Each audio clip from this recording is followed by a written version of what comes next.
buenas tardes, buenas noches, ¿cómo están nuestros seguidores? La Federación Iberoamericana de Reiki les da la más cordial bienvenida a todos nuestros seguidores.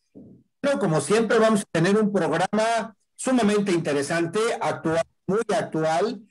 Ahorita les vamos a decir el nombre, vamos a presentar a nuestro invitado, pero antes, como siempre, antes de presentar a nuestro invitado, porque lo estelar de nuestro programa, quiero agradecerles al maestro José Luis y a la maestra Elvira su apoyo como coconductores del programa. Bienvenidos, José Luis, bienvenidos, maestra Elvira. Muchas gracias, maestro Alfredo. Aquí nuevamente apoyándote y esperemos que salga bien todo. No, pues haciendo un programa de equipo, ¿no? Como siempre. Bueno, les voy a presentar a nuestro invitado. Les voy a compartir nuestro invitado. ¿Quién es? Él es el maestro Alberto López Hernández. Es español, nació en 1971, realmente es un hombre joven en un lugar que se llama Palencia.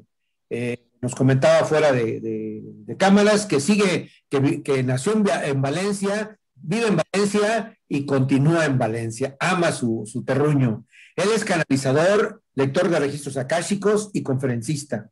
Realiza consultas individuales, se dedica a formar, a generar talleres, tanto en forma presencial como en línea. En distintas herramientas de sanación, entre ellas energía universal y el Theta Healing. Ha participado en el Salón Internacional del Esoterismo de San Sebastián y en el Salón de Terapias Naturales de Zaragoza. Ha colaborado en distintos medios especializados, como Mindalia Plus, un programa muy conocido de este tipo de terapias, sobre todo a nivel de España, pero los que conocemos este tipo de acciones es un programa sumamente importante que vale la pena que lo sigan. También en Nuevo Tiempo, la revista Natural, así como en distintas blogs escritos y radiofónicos. De 2 libros de manera muy particular. Uno de ellos se llama Las Raíces del Alma y el otro, Los Cuentos de la Luna, los Cuentos de la Luna.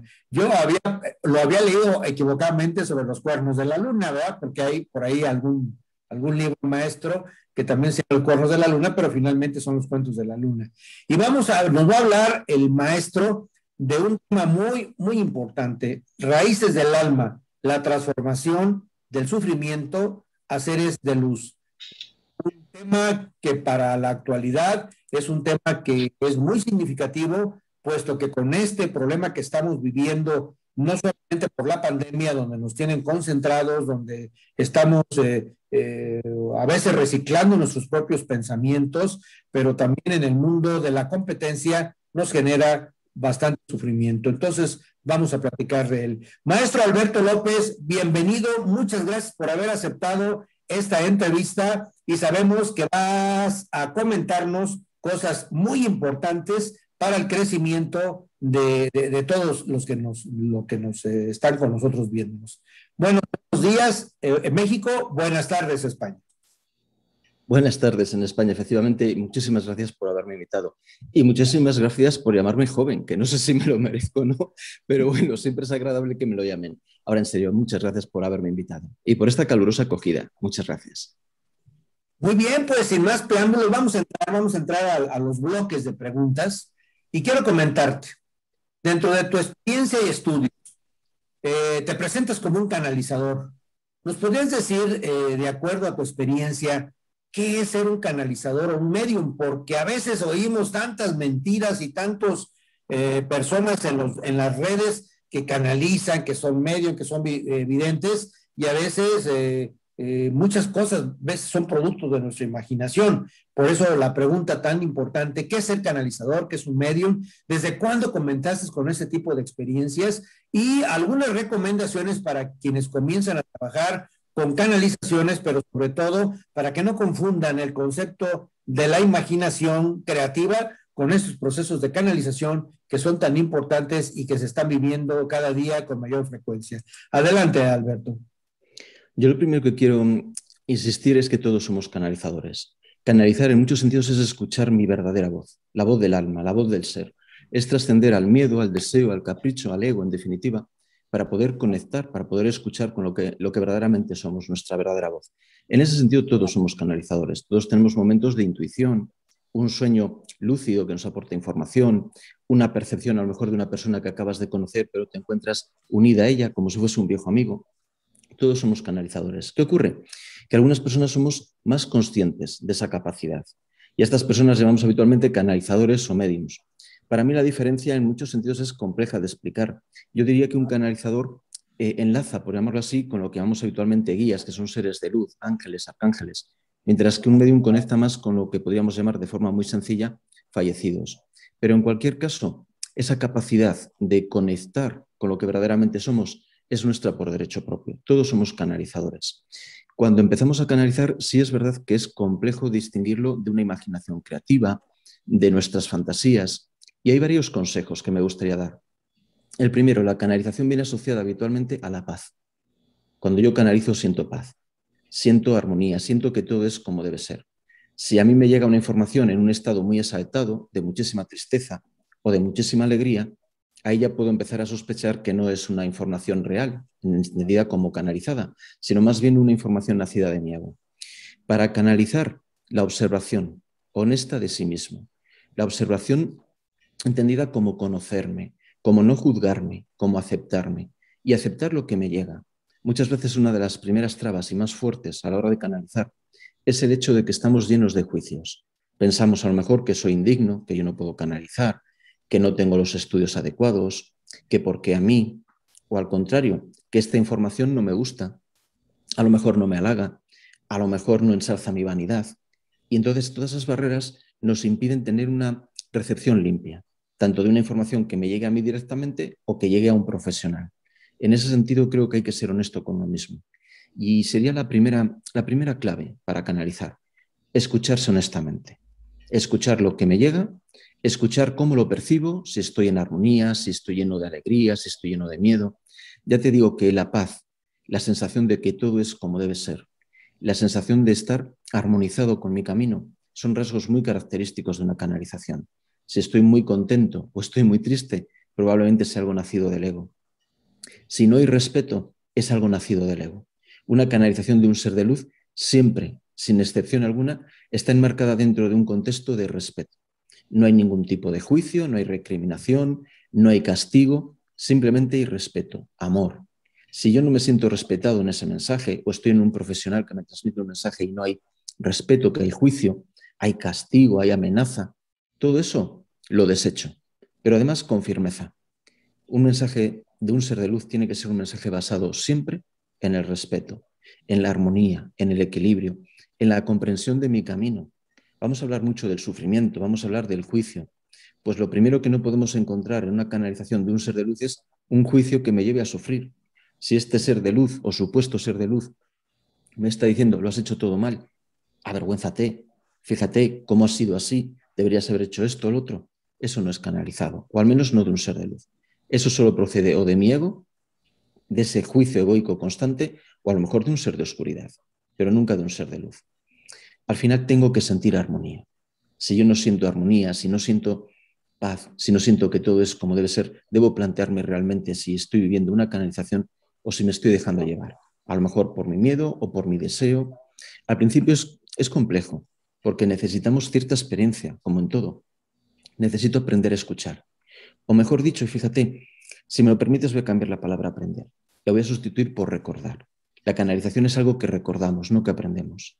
Cuando un maestro Reiki hace una sanación, personalmente, y es por supuesto una lectura desde la ignorancia, creo que en realidad está ejecutando una herramienta que es suya desde antes de la concepción, desde antes de nacer. Está recordando una habilidad innata en él. No es algo que haya memorizado, no es algo que haya estudiado en un manual o que le hayan enseñado en un curso.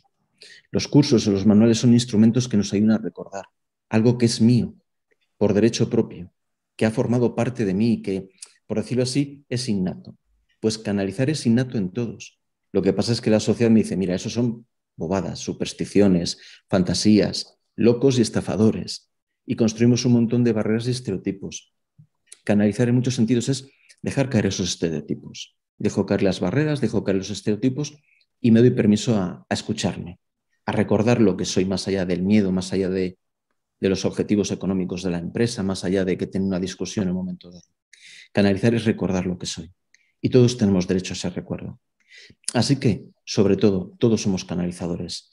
Seamos honestos cuando nos llega una información, directamente o a través de un profesional. Seamos honestos con nosotros mismos. Y ahí tenemos la primera llave para ser buenos canalizadores, la honestidad. Muy bien, y creo que queda muy claro para mucha gente que no sabe lo que es canalización. ¿Cómo ves, José Luis? Es un pensamiento, una interpretación profunda. ¿Cómo ves, José Luis? Fíjate que ahorita que estás comentando esto, Alberto, me quedan algunas inquietudes, algunas dudas, porque por ejemplo, hay veces que yo estoy dando una terapia y voy a recomendar algo, alguna planta, alguna flor, etcétera. Y yo estoy haciendo mis anotaciones y como dicen por ahí la gente, me llega, no, mejor darle lo otro, ¿sí? Y estoy escribiendo y luego pienso, bueno, es que yo ya traigo el bagaje de qué plantas, de qué flores de Bach o algo, y entonces como que cambio y digo, no, pues es que es algo que yo ya sé, ¿no? Y es lo que dices, bueno, a lo mejor es un recuerdo, o sea, está bien interesante lo que nos comentas, ¿no? Y a lo mejor, pues sí, como tú dices, todos tenemos el derecho, todos tenemos la facultad, nada más es cuestión de, pues, desarrollarla, ¿no? Porque yo únicamente me ha pasado en esos casos, ¿verdad? Pero bueno, volviendo al sketch que tenemos, por ahí en alguna ocasión leímos que tienes una frase que dice, la verdadera sabiduría no se ancla en el conocimiento egoico, sino en la conexión profunda con la trascendencia. Sí, ¿qué nos podrías comentar con respecto a esa frase, pero sobre todo también, qué es lo que tú consideras como la trascendencia? Fíjate, para mí la trascendencia es aquello que va más allá de mi miedo, aquello que va más allá del deseo de triunfar económicamente, del deseo de tener una casa más grande que el vecino, del deseo de tener el coche más potente. En realidad yo soy la trascendencia. Al encarnar me rodeo pues, de esos caprichos, miedos, estereotipos y roles, pero yo soy lo que trasciende a todo ello. Ese es nuestro verdadero ser. Y cuando canalizamos, como haces tú, porque yo estoy convencido por lo que me cuentas, que si no en todas, en una gran parte de esas ocasiones, lo que estás haciendo es canalizar una herramienta, una terapia, vamos a llamarlo así, un consejo. Cuando canalizamos, trascendemos al miedo. No se basa solo en un conocimiento mental. El conocimiento mental siempre va a ser limitado. Yo puedo saber mucho acerca de electrónica, puedo saber mucho acerca de informática o de derecho, pero nunca voy a poder entender desde la mente lo que es el universo, lo que somos realmente. En este sentido, lanzamos al Tao, del que también hablaremos. Yo creo que comprender y aceptar que la mente es limitada nos hace ser humildes. Y cuando somos humildes nos acercamos a la sabiduría. Y renunciar a comprender todo intelectualmente nos abre las puertas a la intuición. Y la verdadera sabiduría para mí es una sabiduría intuitiva. Yo desde la mente sé muy poco, por no decir nada, pero cuando conecto con la intuición puedo tener información auténtica que no se basa en mis limitaciones mentales, que no se basa en mis miedos, en mis prejuicios, que no se basa en que yo considere que soy más por mi raza o por mi religión o por mi estatus socioeconómico. Todo eso lo trascendemos. Vamos allá de nuestros prejuicios, más allá de los estereotipos, más allá de los roles, del puesto directivo en una empresa, para conectar. Y en esa conexión viene la información adecuada a cada momento, como te ocurre a ti. Por supuesto, el intelecto hay que respetarlo y nos enriquece. Es decir, yo no hablo de una confrontación entre el intelecto, la mente lógica y la intuición auténtica. Hablo de una complementariedad.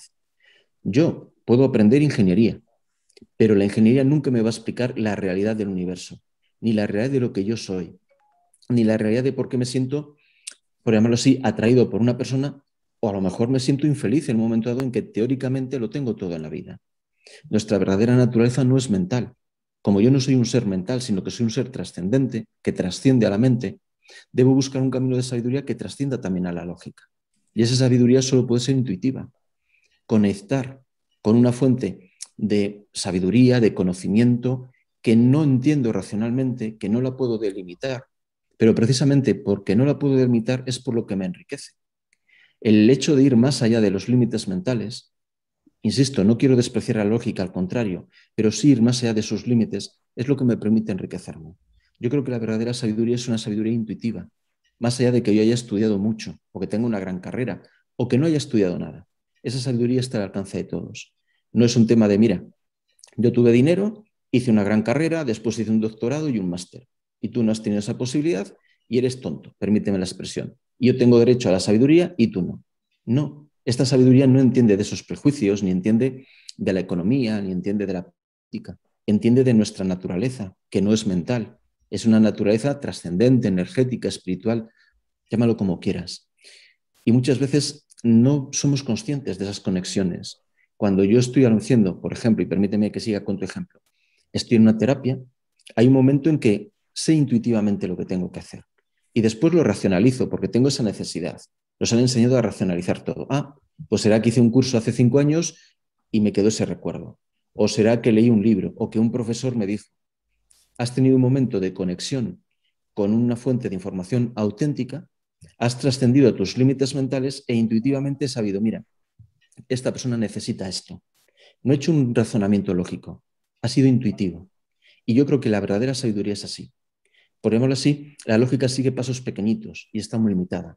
La sabiduría intuitiva nos conecta con lo que verdaderamente somos, nace de eso, de esa conexión, y nos permite trascender los límites de los estudios, los límites de mi formación, los académicos, nos enriquece verdaderamente.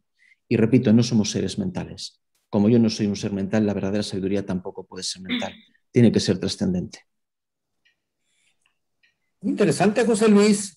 Elvira, esto habla de un factor más allá de lo que es eminentemente objetivo y racional, lógico. Habla del concepto de la trascendencia. ¿Qué opinas, Elvira? Sí, es muy interesante lo que está diciendo el maestro porque aquí nos estamos dando cuenta que el sistema de cosas establecido por muchísimo tiempo nos ha dado a tomar una píldora, digo yo, una píldora de pesadilla en la que nos ha hecho creer que no sabemos nada, que estamos totalmente perdidos y en realidad cuando nos reconectamos, que creo que es lo que está diciendo el maestro, esta reconexión de nosotros mismos con nosotros mismos, inclusive la frase que él dice de recordar, en este momento me llevó al maestro Usui, al sensei Usui, cuando él en la montaña dice, escucha una voz que le dice recuerda, recuerda, recuerda. No es que lo está descubriendo, solamente lo está recordando y reconectando. Cuando nos abrimos a esta posibilidad y nos olvidamos de este sistema, lo trascendemos, entendemos que el sufrimiento que nos han hecho creer es solamente eso, una farsa para mantenernos bajo un control. Entonces, hablando de este sufrimiento, se dice que el sufrimiento, este sistema de cosas ya muy resquebrajado, dice que el sufrimiento es un factor por el cual existimos y que gracias a él tenemos la conciencia de ser. Mas, sin embargo, hay una frase de Buda que dice el dolor es inevitable, pero el sufrimiento es opcional.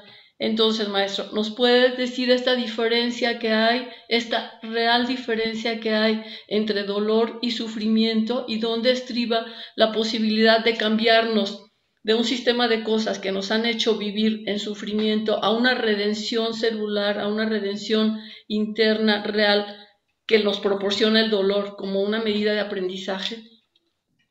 Yo antes de nada, Elvira, quiero agradecerte el ejemplo que has puesto. Creo que el Sensei Usui es probablemente un ejemplo fantástico de algo canalizado.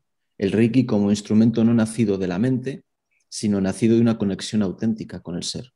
Algo que es totalmente un instrumento canalizado, dado, permíteme la expresión, entregado, no forjado por la mente, no por la racionalidad, sino derivado de una fuente auténtica de sabiduría. Y me parece que es un ejemplo perfecto de lo que es una canalización. Dicho, estoy yendo a la frase magnífica de Buda. El dolor entendido como algo objetivo, por ejemplo. Me han despedido, eso es un hecho objetivo. He tenido un accidente, es un hecho objetivo. Un familiar ha muerto, es un hecho objetivo.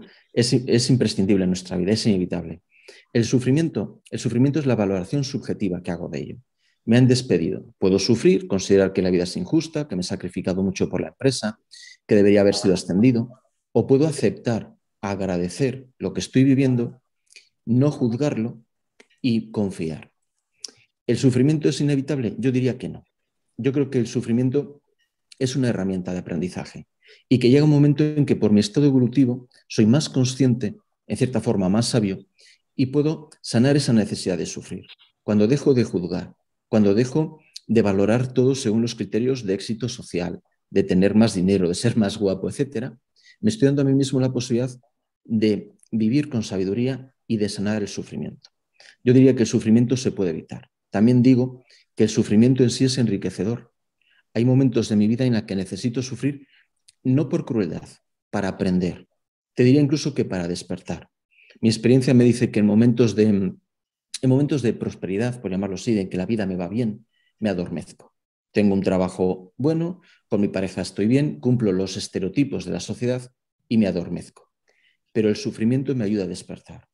Cuando sufrimos, lo primero que hacemos es buscar por qué y para qué estoy sufriendo. Y ahí entramos en una dinámica que muchas veces nos lleva primero a buscar en el exterior. ¿De quién es la culpa? Pues la culpa es del director de la oficina, la culpa es del sistema jurídico, la culpa es de mi vecino, la culpa es... Pero voy pasando de ese la culpa es de alguien externo a buscar una responsabilidad interna. Y ese es un proceso de crecimiento que en muchas ocasiones viene asociado al sufrimiento.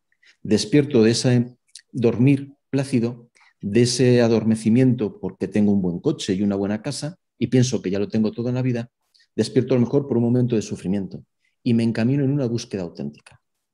Y en esa búsqueda paso por esas fases. La culpa es del vecino, la culpa es de alguien externo y de ahí voy derivando a, primero, no buscar fuera, sino dentro. E incluso dejar de buscar culpables para buscar responsables. Así que incluso el sufrimiento puede ser vivido como algo positivo. Así que inevitable, sí, pero también en algunos momentos incluso te diría que valioso. Cuando lo ves con perspectiva, al menos en mi experiencia, los momentos de mayor crecimiento en mi vida han coincidido con momentos de mucho sufrimiento. Y en ese sentido creo que el sufrimiento puede ser aprovechado para crecer. Muy interesante todo lo que nos estás comentando, Alberto. A diferencia de la cultura judio-cristiana, donde nos dicen sufre, ¿no? Y el sufrimiento forma parte y la superación. El concepto de Buda te dice todo lo contrario, ¿sí? Y bueno, vamos a seguir comentando, vamos a hacer un corte para la identificación de nuestro canal y enseguida regresamos con esta interesante charla con el maestro Alberto. Un momentito y estamos de nuevo con ustedes.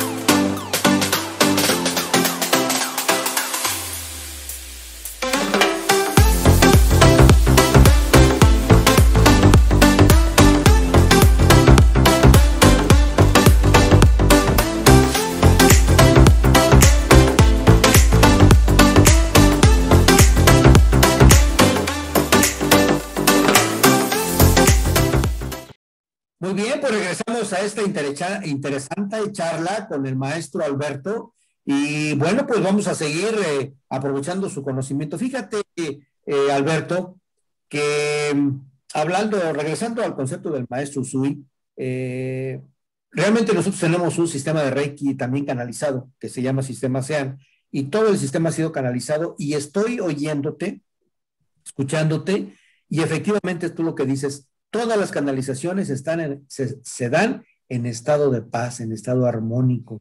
Cuando a veces le platicamos a nuestros canalizadores, a la maestra Luz Helena, que es la principal canalizadora, oye, necesitamos rápidamente la respuesta, ella se pone tensa y me dice después. Y a veces uno quiere la respuesta y no es cuando uno la quiera, es cuando las condiciones se establecen para que tú tengas una paz no solamente física, sino también mental y quizá espiritual. ¿Hay algún tipo de herramientas que podemos disponer, Alberto, para sanar el sufrimiento? ¿Cuáles son este tipo de herramientas, Alberto? Bueno, antes de nada, me parece el discurso fantástico, impecable. Es decir, no puedo canalizar en el momento que yo quiera si estoy sometido a tensión física, a tensión emocional, a tensión intelectual. Tengo que estar en un estado de calma. esa actitud tan egoica de date prisa, corre, que hay mucho prisa y hay mucho que hacer, eso es contraproducente.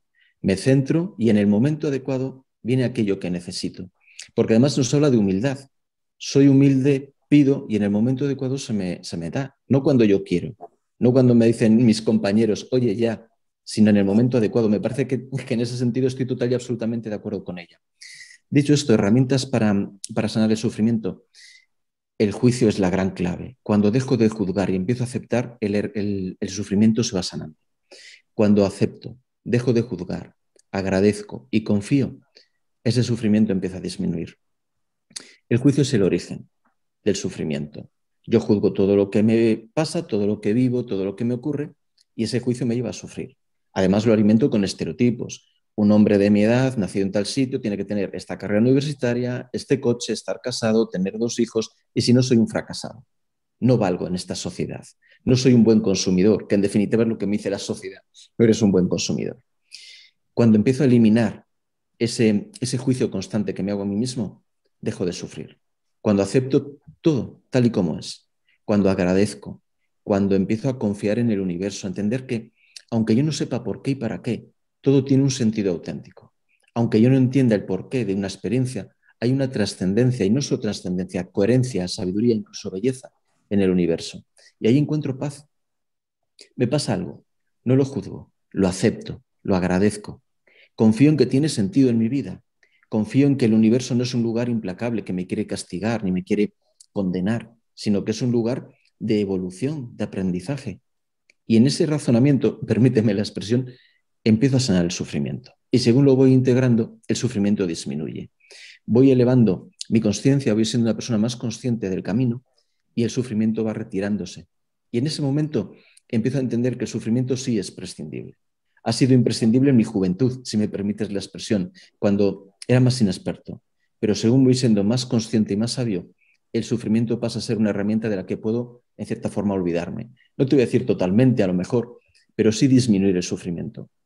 Y cuando yo disminuyo el sufrimiento como individuo, disminuyo el sufrimiento como colectividad. Porque mi camino no es un camino aislado. Caminamos el camino en unidad. Y cuando yo empiezo a dejar de juzgar todo, a dejar de castigarme, a dejar de buscar culpables y empiezo a ver la vida con mucha más conciencia, no solo sano yo, favorezco la sanación de todo el colectivo, de toda la humanidad. Así que el sufrimiento, que en un momento dado puede haber sido útil y puede haber sido necesario, sí podemos prescindir de él. Creo que agradecer, confiar, aceptar y dejarnos de tanto juicio, y permíteme la expresión coloquial, son las grandes herramientas para trascender el sufrimiento. José Luis, esto es muy interesante lo que hemos platicado, por ejemplo, nosotros en las terapias Reiki que damos. Y a veces decimos, ¿por qué me vuelvo a enfermar si ya me había curado con la sanación?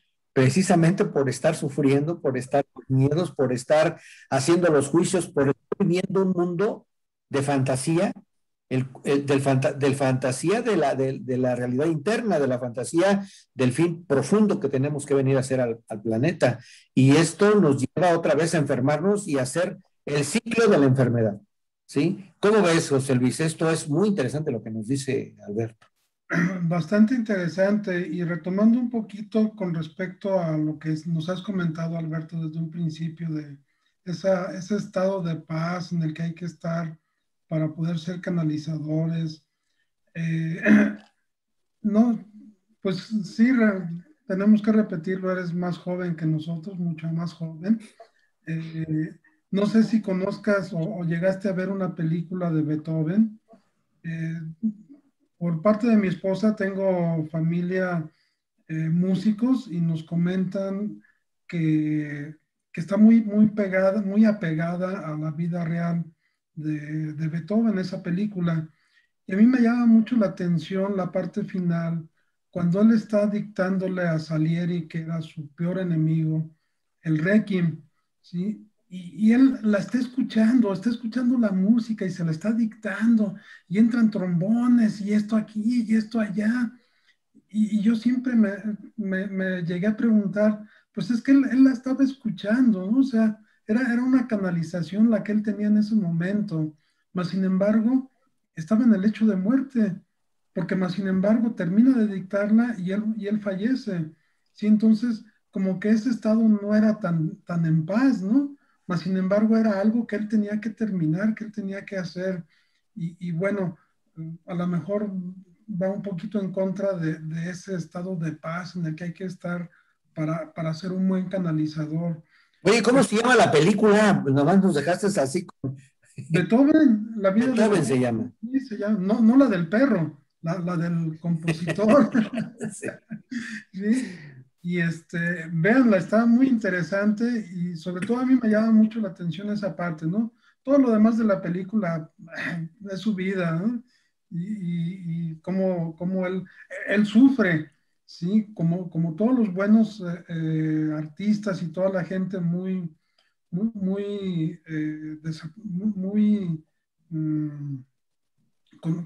un estado más elevado, eh, pues termina pobre, en fin. Pero bueno, ya me salí bastante del tema. Eh, con respecto a tus libros, vimos en tu presentación que has escrito 2 libros. Yo supongo que más, pero seguramente esos son los más importantes.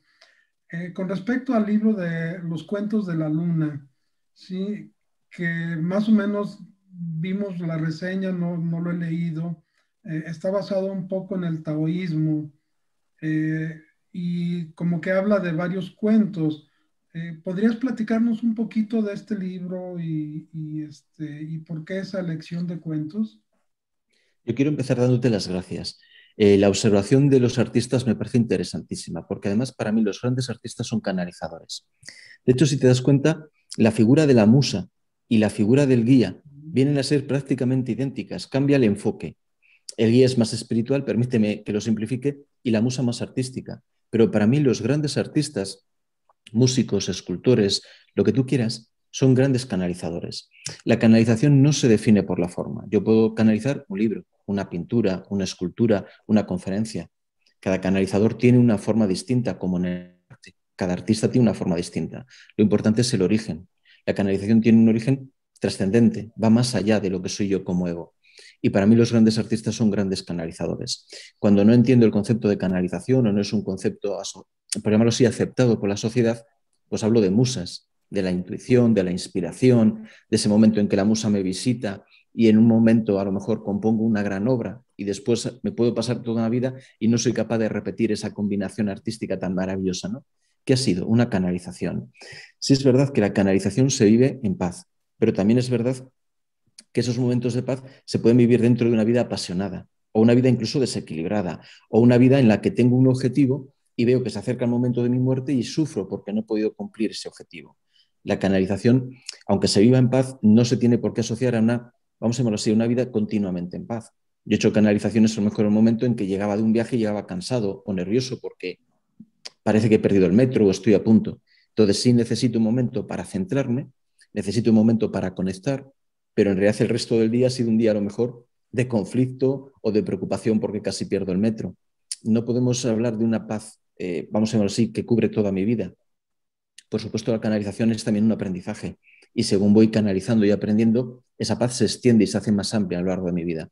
Pero almas apasionadas, como puede ser un gran artista, pues no me extraña que vivan momentos de conflicto, de sufrimiento, de pasión y al mismo tiempo la compatibilicen con esa visita de esas musas o guías o canalización, en definitiva, que les permite crear algo que después nadie es capaz de repetir.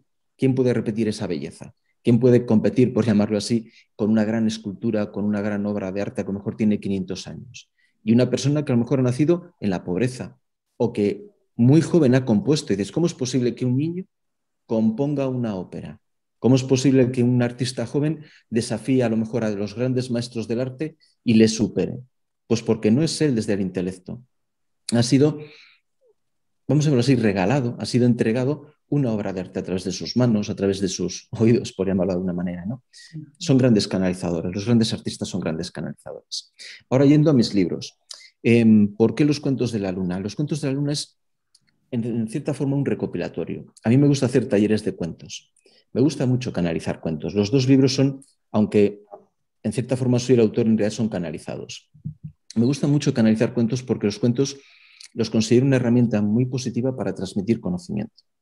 Es una herramienta sencilla, la puede leer un catedrático, la puede leer un niño, es una herramienta divertida, es una herramienta que puede ser muy bonita, que cada uno cuando la lee la interpreta de una forma distinta según su momento evolutivo, que puede contener muchas verdades. De hecho, a mí me gustan mucho los cuentos de la tradición sufí, por ejemplo. Entonces, bueno, en los cuentos de la luna hice un recopilatorio de cuentos sobre distintas temáticas, algunos sobre el tema del sufrimiento, todos canalizados y todos con un objetivo, que es remarcar mucho el concepto de que la vida es evolución, es aprendizaje, que en cierta forma es también el núcleo de mi primer libro. No hemos venido aquí ni a sufrir, ni a tener más dinero, ni a conseguir más éxito social. Hemos venido a aprender. Y en base a todo ese objetivo, si me permites la expresión, construimos una vida. Pero al final yo creo que el núcleo de todo es el aprendizaje. Y en los cuentos hablan de conceptos que tienen una inspiración taoísta, aunque yo no soy ningún experto en el Tao, ni muchísimo menos, pero sí son conceptos como humildad, como ir más allá de los límites mentales, como armonía, armonía en el fluir, armonía en el vivir. Somos muchas veces herederos de una sociedad que nos habla de competitividad. Esfuérzate y conseguirás todo. Y si no lo has conseguido es porque no lo deseas. Bueno, pues yo prefiero hablar de humildad, hablar de aceptación, hablar de que lo que yo verdaderamente soy no lo puedo definir. Cuando yo era niño en el colegio muchas veces me preguntaban, defina en 10 o menos palabras un concepto. Pues el Tao, el alma, el ser, Dios, que cada uno lo llame como quiera, ¿quién me lo puede definir? Ni en 10 ni en 10.000 palabras. Me puedes decir lo que no es Dios. Me puedes definir cosas que no son el Tao. Pero el Tao tiene ese punto, el libro del Tao, de ruptura con la mente, de ir más allá de la lógica, de ir más allá de las limitaciones para desafiarnos. Nos dice, mira, no vas a entender nunca lo que es el Tao. No vas a entender lo que tú eres realmente. Y tienes que ser humilde, aceptarlo. No hay una explicación racional para todo. No puedes entender lo que verdaderamente eres. Y yo creo que ese concepto es muy importante. Tenemos todos una tendencia a limitar todo desde la mente, a considerarnos seres racionales. Y a mí me gusta mucho ese pensamiento de no, yo no soy un ser racional. Voy más allá de la mente y enlazo con una verdad absoluta, con un ser absoluta, con una energía absoluta, cada uno que lo interprete como quiera. Y bueno, era un poquito, creo, la intención de estos cuentos, ¿no? Vincularnos a esos conceptos de humildad, de aceptación, de fluir, de renunciar a comprender todo desde la mente, a través de cuentos cortos que se pueden leer sin un orden concreto, que puedes dejar el libro aparcado 3 meses para después retomarlo. En ese sentido, los cuentos son una gran herramienta de conocimiento. Fíjate que me estás enseñando muchas cosas, Alberto. A pesar de que propiamente he pasado 20 años con gente que canaliza para poder hacer toda esa enseñanza que nos pasaron y que está publicada del sistema Reiki Sean, había algunas cosas que quedaban sin respuesta para mí. Por ejemplo, la importancia de la paz al momento de canalizar. Porque cuando tú empiezas, algo lo tienes que terminar en ese momento, porque si no, y además nada más te lo dan una sola vez, no es cuando tú quieras, no es el concepto de que dámelo, ya lo perdí, ¿no? Y nos dicen los maestros, una sola vez se canaliza, lo demás es cosa tuya y bajo tu responsabilidad. Y esto es muy interesante porque me estás dando muchas respuestas que me faltaban a nivel racional, porque obviamente pues soy muy racional. Durante 30 años fui profesor universitario, ¿no? Entonces, aunque he diferenciado perfectamente qué es racional y qué es intuitivo, pero de todas maneras sigo siendo la misma persona integrada, no puedo desechar las cosas y es muy interesante lo que me estás platicando. Recuerdo una ocasión, uno de los canalizadores que nos platicaba a nivel de broma, oye, yo me quería levantar en la noche a comerme una manzana porque tenía hambre y nuestro maestro o guía nos decía, sigue sentado escribiendo, porque si no, esto se va a perder. Concepto de tu concentración. No sé, Alberto, antes de que Elvira nos siga platicando de tus libros. Yo me quiero quedar con una palabra que has dicho, integrar. Para mí esa palabra es imprescindible en el camino del canalizador. Yo hice Derecho y me considero una persona muy racional, pero cuando se despierta en mí, por llamarlo así, esta capacidad, me veo que todos mis límites racionales, mi estructura mental se viene abajo. No hay que renunciar, hay que integrar. Y me parece que lo has definido a la perfección. Integrar aspectos que solo parecen contradictorios para vivirlos en esa unidad que soy. Yo soy Alberto, tanto el que canaliza como el que con 18 años, me parece que fue, decidí estudiar Derecho. No hay nada malo en mi vida, no tengo que renunciar a ese Alberto que decidió estudiar Derecho ni al Alberto que decidió aceptar la canalización. Y además la canalización, como bien dices, se vio en el presente. Yo no puedo decir, mira, no me deis ahora la información, que hay un programa interesante en la tele, dentro de 6 horas. O mira, ahora no, que es que me quiero ir al cine. Mañana. Yo tengo que vivir el presente. Nuestros guías se centran en el presente. Y además, claro, cada información es adecuada a este momento. Si yo tengo que entregarte un mensaje a ti hoy, no puedo decirte, oye, mira, hoy no, dentro de 3 días, que me viene mejor, que ahora me quiero ir de viaje. Tú ya has cambiado, la información ha cambiado. Entonces, sí es verdad que es un poco esclavo, si me permites la expresión, porque muchas veces tendemos a diferir por mis propias resistencias. A lo mejor me da miedo canalizar, o a lo mejor considero que no soy digno, etcétera. No, para mañana. Ya mañana lo hacemos. Y te obligan a centrarte en el hoy. No. Vive el hoy. Esta información es ahora. Y no es una información que puedas dar dentro de 6 meses. Y si mañana te diesen esa información, ya no sería la misma, porque tú no eres el mismo. Ha cambiado el receptor.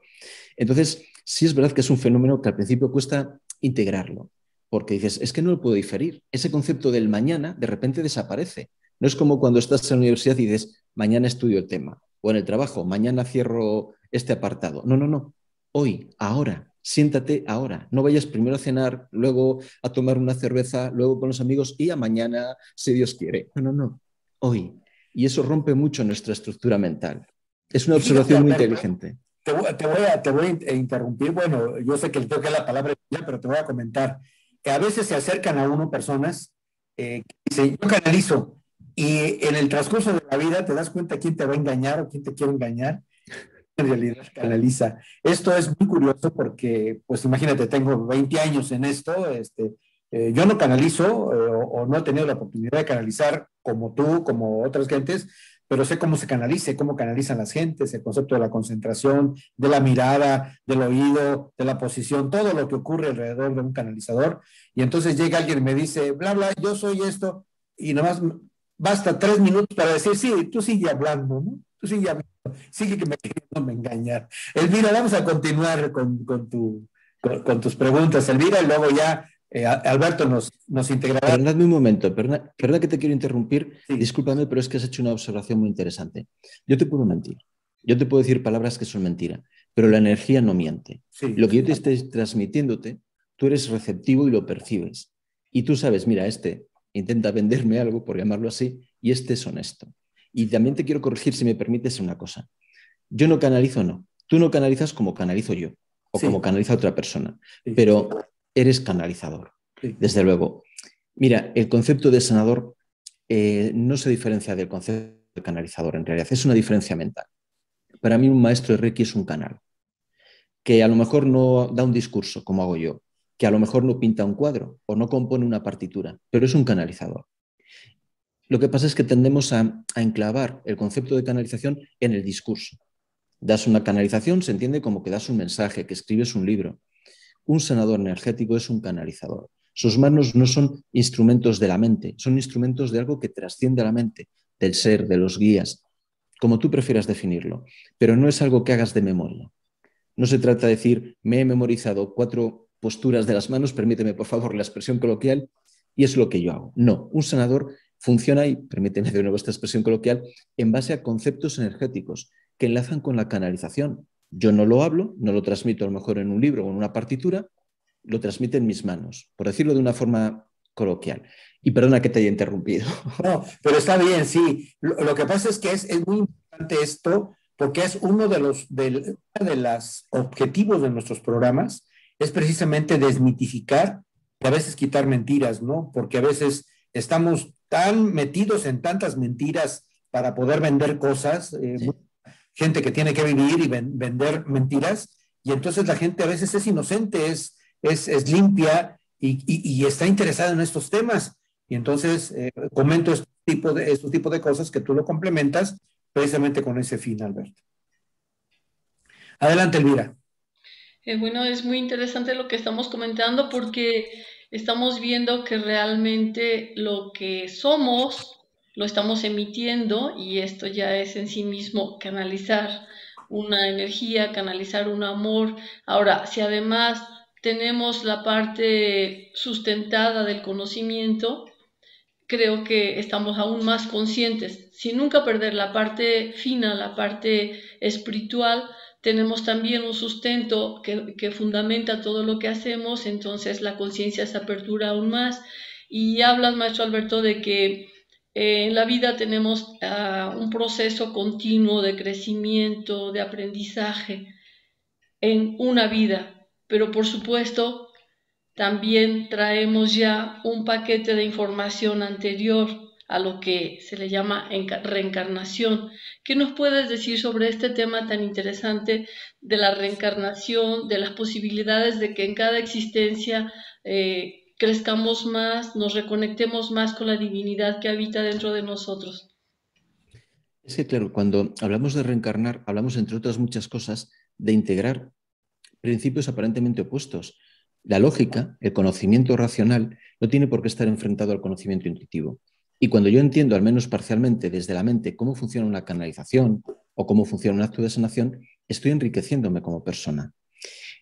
En la reencarnación yo creo que nos estamos liberando de muchos estereotipos, de muchas barreras. El objetivo de la canalización es trascender a esas barreras. Respecto a la reencarnación, yo diría que reencarnar es aprender, es evolucionar, pero además evolucionar desde distintos ojos. ¿A qué me refiero?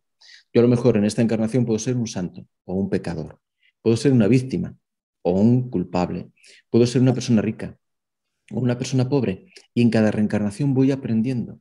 ¿Cómo voy a entender yo lo que es esta realidad dual si solo he vivido la pobreza y nunca la riqueza? ¿Cómo voy a entender yo lo que es esta realidad dual si soy agresor y nunca la he agredido? Tengo que vivir el polo, por llamarlo así, activo y el polo pasivo. Tengo que vivir la dualidad. Si yo nunca he pasado hambre, no voy a entender tu experiencia. No voy a ponerme en tu piel, permíteme la expresión. En cada posible reencarnación experimento aspectos distintos de esta misma realidad. Y eso me enriquece. Si yo ahora cojo y me voy a un restaurante de una comida de un país que no conozco y quiero convertirme en un experto en esa gastronomía, tengo que pedir todos los platos.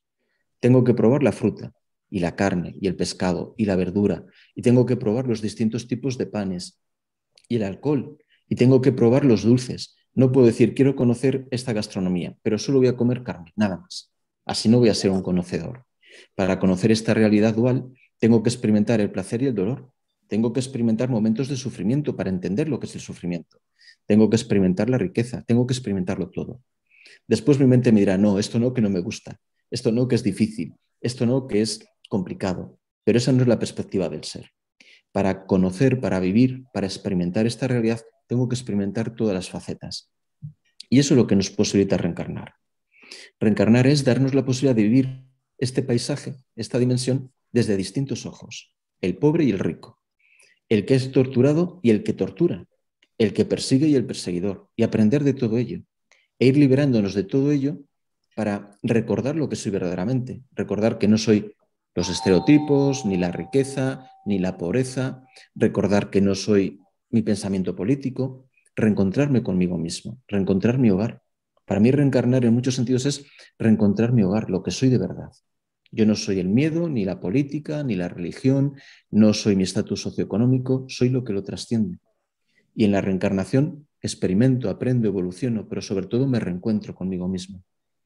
Es una herramienta, un camino de reencuentro.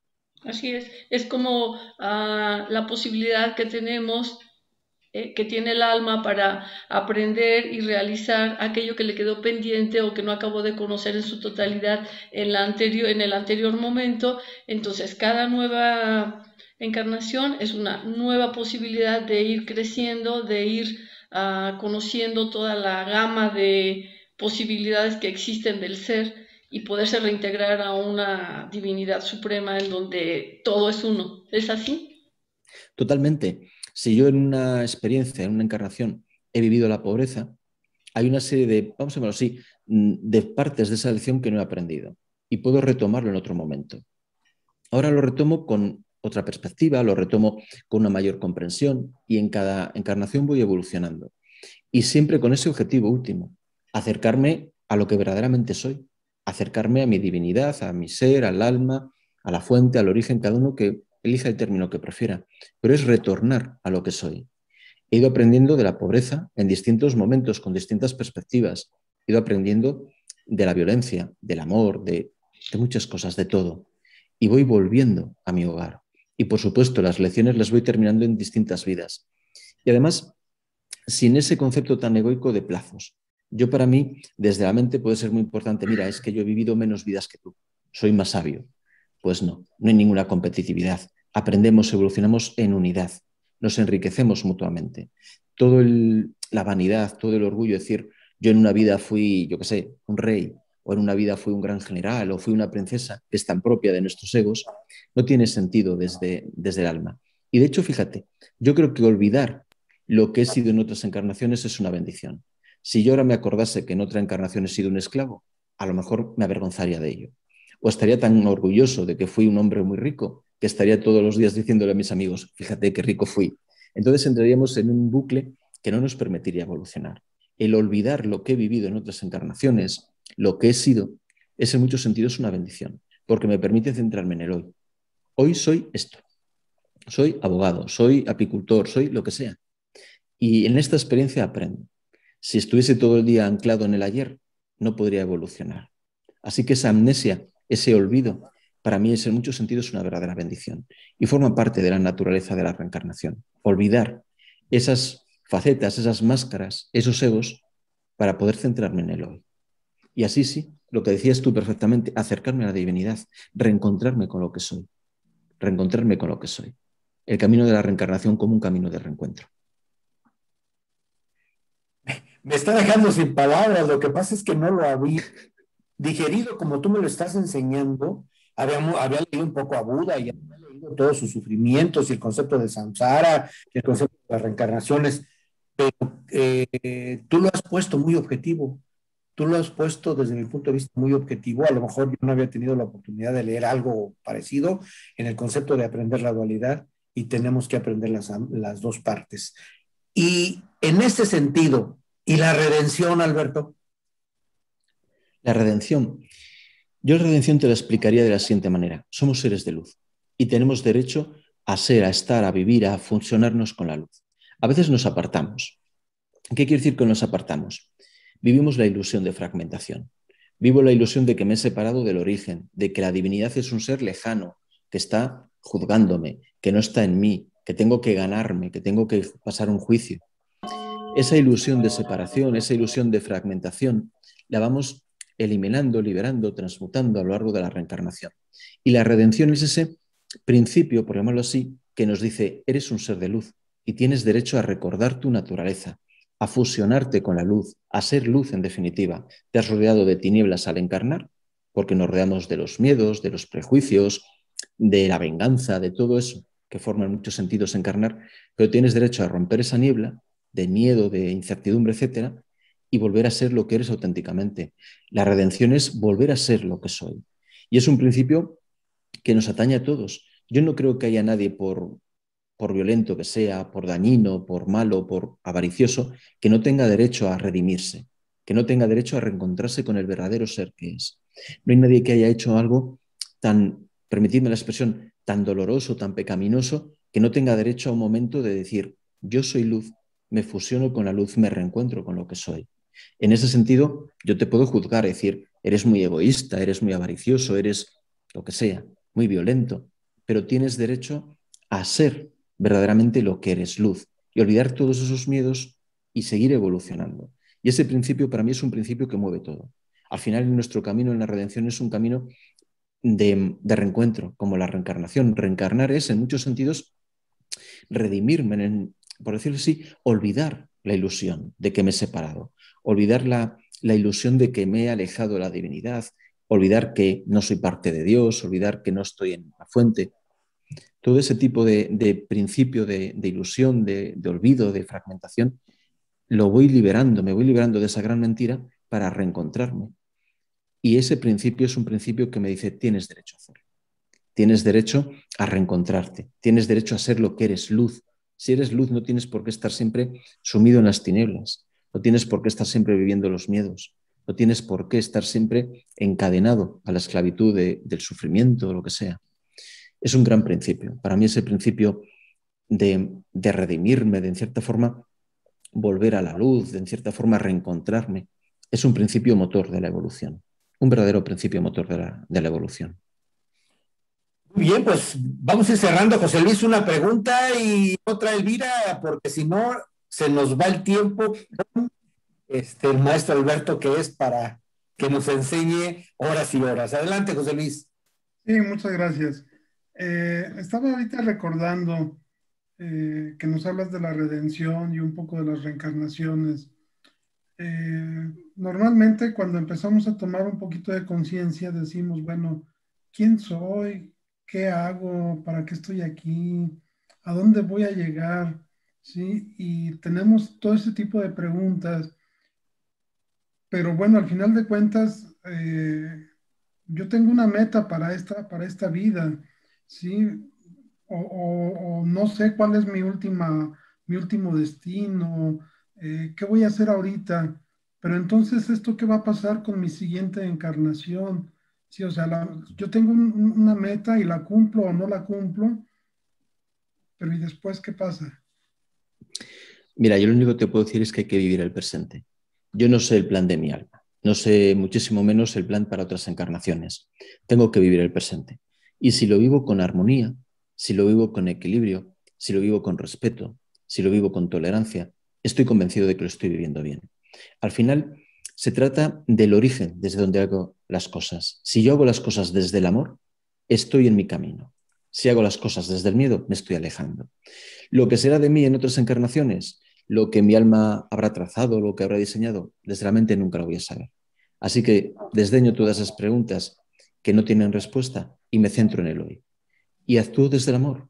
Si actúo desde el amor, si hablo, si omito, si comparto desde el amor, estoy en el buen camino. Si lo hago desde el miedo, ya me estoy equivocando. Así que vamos a sembrar. Al final la vida es sembrar. Y la cosecha yo no la entiendo. Yo no sé lo que cosecharé en otras vidas, ni lo que mi alma esperará, ni lo que ocurrirá, por llamarlo así, el día que no sea Alberto, que sea otra persona. Así que me voy a centrar en lo que sí controlo, que es, control entre comillas, la siembra. Voy a sembrar desde el amor. Y sembrando desde el amor confío. ¿Qué puede ocurrir si siembro desde el amor? Pues que el fruto sea amor, simplemente. Ese es permíteme la expresión, el truco. Me centro en el presente y siembro amor. Ya está. Sembrando desde el amor será lo que deba ser. Y mi alma habrá trazado los caminos que haya trazado, que yo no los voy a entender. Y mucho menos si hablamos ya de lo que será en otras encarnaciones o siembro desde el amor y me despreocupo. Me apego a la siembra, me despreocupo del fruto. No creo que haya mucho más secreto. Fíjate, Alberto, que no hay necesidad de esperar a otra vida para cosechar. A veces ¿No? cosecha en otro surco diferente por el que vas caminando o que tú sembraste. Y esto lo he vivido por montones. Esto de esta ley universal de si das, recibes, yo me imagino que para todas tus trascendencias de la vida, pero también en esta vida. Elvira, una última pregunta, por favor, porque si no se nos va el tiempo. Tu micrófono. A mí me parece muy interesante que el maestro José Luis presenta esta posibilidad de reflexión porque justamente él siempre cuando le preguntamos y qué es lo que sigue y qué pasa y yo fui en la anterior y no sé qué, él siempre me dice concéntrate en el presente y a todos los demás que se acercan con este tipo de inquietudes, él dice concéntrate al presente, haz lo que tienes que hacer ahora, olvídate que fuiste una princesa o una pordiosera y concéntrate en qué estás haciendo ahora y esa conciencia del aquí y del ahora te da las respuestas. Entonces, creo que solamente quería él como afianzar esta, esta respuesta que él siempre da a este tipo de inquietudes, con lo cual a mí también me queda muy claro por todos lados que lo importante es qué estamos haciendo aquí, ahora y desde esta conciencia de amor y de unidad. Sobre este concepto que es mucho más que un concepto de unidad, de que todos somos uno, que usted mismo mencionaba en un principio de que lo que yo hago impacta en los que están a mi alrededor, que si crezco yo, crecemos juntos, que si yo tengo dolor, lo emito y hay dolor en la humanidad, y que por cada uno que se redime a sí mismo, redime a los que están al lado. ¿Qué nos puede decir, maestro, como última parte de esta charla, que ojalá continuemos en otro momento, sobre esta posibilidad de de unidad que todos formamos y la obligación, no solamente la posibilidad, sino la obligación que cada uno tenemos de redimirnos a nosotros mismos,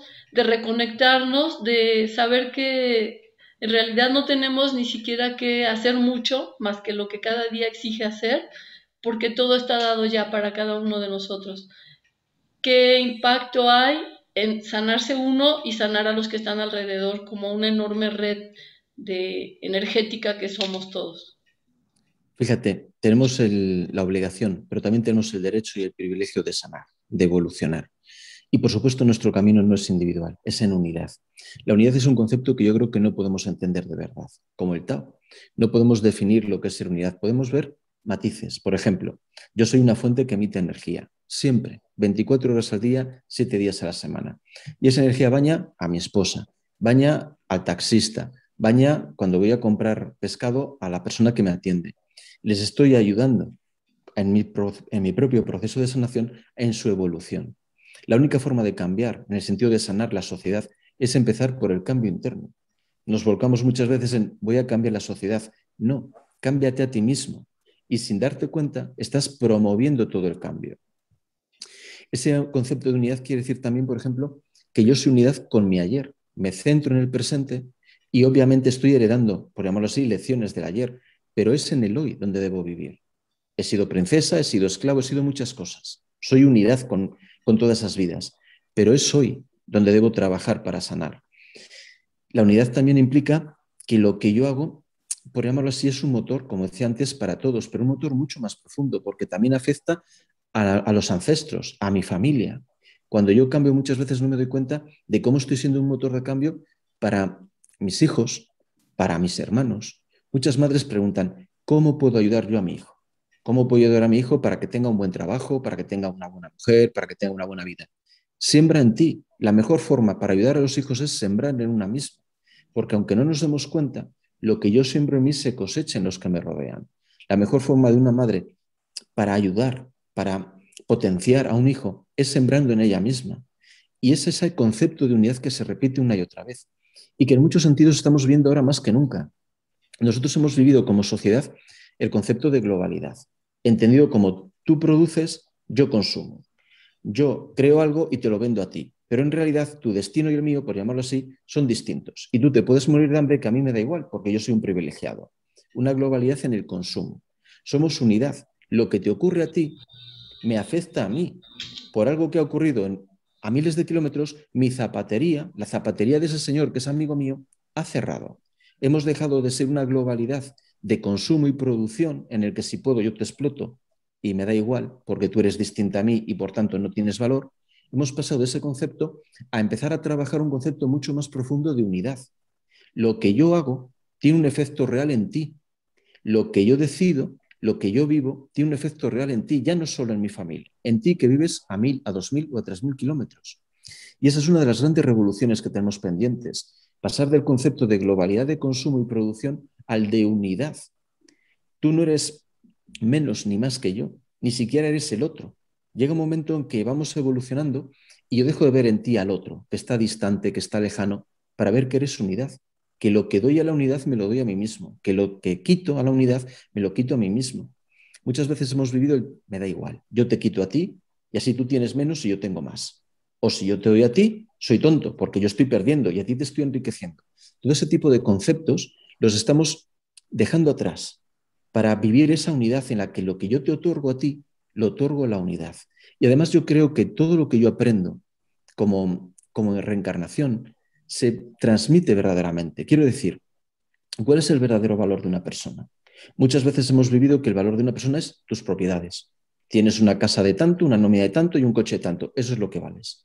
Para mí el valor de una persona es sus experiencias, su camino, porque lo que tú aprendes no puede ser aprendido por ningún otro alma.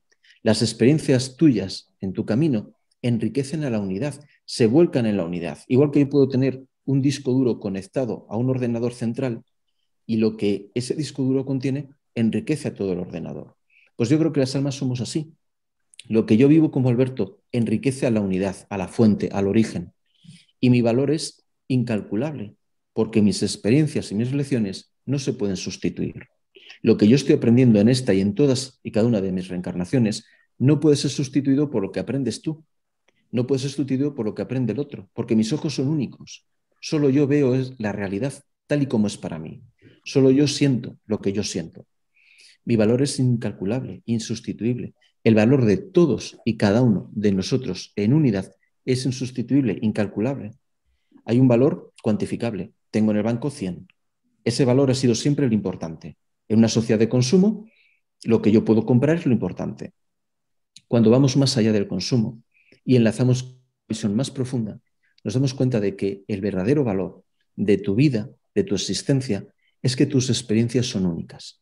Tus ojos, por llamarlo así, son únicos. Lo que tú has vivido, lo que tú estás aprendiendo, no lo puedo vivir y aprender yo, no de la misma manera. No somos fotocopias, permíteme la expresión. Nuestro valor es incalculable. Para la unidad es incalculable. Lo que yo estoy aprendiendo revierte en la unidad. Y en ese sentido, cada vida humana es de un valor, no me atrevo a decir infinito, sí me atrevo, un valor infinito, incalculable. Y creo que es un gran paso dejar de cuantificar lo que valemos. Dejar de pensar que yo valgo lo que vale mi pasaporte o mi coche o los ahorros que tengo en el banco, para entender que somos insustituibles para la unidad. Y la unidad es que tiene tantos matices. Yo no conozco ni la mitad, ni una décima parte, ni una millonésima parte, pero cuando me pongo a hablar de la unidad muchas veces termino enlazando ideas un poco dispares. Y en ese sentido, sí quiero simplemente recordar que la unidad es como el Tao, no se puede entender. Yo no puedo entender racionalmente lo que es la unidad. Sí, me hago una idea en que todos vertemos conocimientos, en las que lo que yo hago te ayuda a ti, en lo que yo sano te ayuda a ti a evolucionar, pero es que va mucho más allá de eso. Vas en aspectos que mi mente no puede entender. Y en ese sentido enlaza con el concepto del Tao. Con nuestra mente finita es muy complejo entender la infinitud, pero al menos intentamos explicarla, aunque hay algunas personas que tratan de explicar todo a través de la razón, a través de la materia, a través de la ciencia, en realidad no se puede. Es muy importante todo lo que nos has aprendido, lo que nos has comentado. Me gusta mucho el concepto de humildad, el concepto de unidad, el concepto de responsabilidad, el concepto de respeto. Has tocado todos esos valores tradicionales que son tan importantes en la gente que nos dedicamos hacia el otro, ¿sí? Y no que los otros se dediquen para mí. Es muy importante todo lo que nos estamos, un trabajo de una vida espiritual de canalización real, no decimos en México, no de rollo o de choro, sino de concepto real. José Luis, para cerrar, Elvira, para cerrar. Me gustaría leerles un mensaje que precisamente hoy por la mañana recibí, y recibí en un WhatsApp, no fue canalizado, y se me hace muy ad hoc a lo que estamos platicando. Nos dice: el ayer es un cheque cancelado, el mañana una promesa de pago, el hoy es pago al contado, gástalo con sabiduría. Interesante, muy bien. Elvira, tu micrófono cerrado. En realidad es tanto lo que hay que reflexionar, que profundizar en las